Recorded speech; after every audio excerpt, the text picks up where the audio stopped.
कोलकाता में trainee doctor के साथ रेप और हत्या के मामले में न्याय को लेकर चल रही मांग पर बुधवार 18 सितंबर को जूनियर डॉक्टरों और पश्चिम बंगाल सरकार के बीच चल रही चर्चाओं का पॉजिटिव परिणाम निकला। इस दौरान पश्चिम बंगाल सरकार ने गुरुवार 19 सितंबर को सभी स्वास्थ्य प्रोफेशनल्स की सुरक्षा और कुशल कामकाज सुनिश्चित करने के लिए निर्देश जारी किए गए हैं।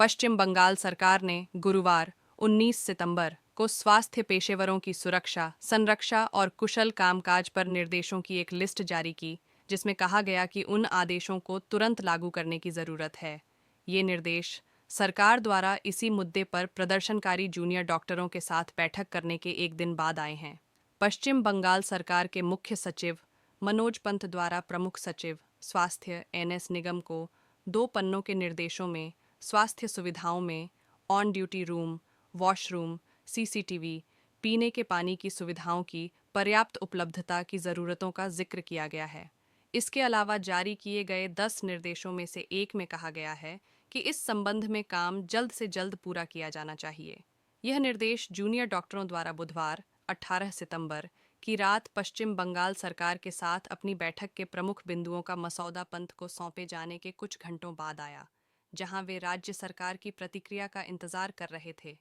इस निर्देश में यह भी कहा गया है कि राज्य ने सभी मेडिकल कॉलेजों और अस्पतालों का सुरक्षा ऑडिट करने के लिए पूर्व डीजीपी सुरजीत कर पुरकायस्थ को नियुक्त किया है। निर्देश के अनुसार सभी आदेशों को तुरंत लागू किया जाना चाहिए। मुख्य सचिव मनोज पंत की अध्यक्षता में राज्य स्तरीय सार्वजनिक स्वास्थ्य सेवा कार्यबल और 30 जूनियर डॉक्टरों के प्रतिनिधिमंडल के बीच बुधवार 18 सितंबर को नबन्ना राज्य सचिवालय में राज्य द्वारा तय समय से 1 घंटे बाद शाम करीब 7:30 बजे बैठक शुरू हुई, जो 5.5 घंटे से ज़्यादा समय तक चली। प्रदर्शनकारी डॉक्टरों ने कहा कि उन्होंने बैठक में राज्य सरकार द्वारा संचालित अस्पताल कैंपस के अंदर अपनी सुरक्षा के मुद्दों और वादे के अनुरूप काम बल के गठन का विवरण एवं उसके कार्यों को रेखांकित किया।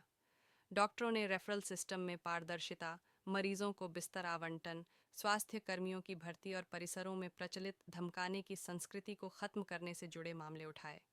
डॉक्टरों ने कहा कि उनकी मांगें इस चिंता से जुड़ी हुई हैं कि आरजी कर अस्पताल में जो जघन्य अपराध हुआ है वैसा फिर कभी नहीं हो।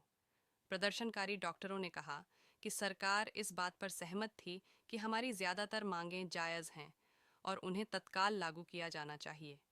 लेकिन बातचीत के अंत में हमें इस बात से निराशा हुई जब मुख्य सचिव ने हमें बैठक की हस्ताक्षरित कार्रवाई का ब्यौरा देने से इनकार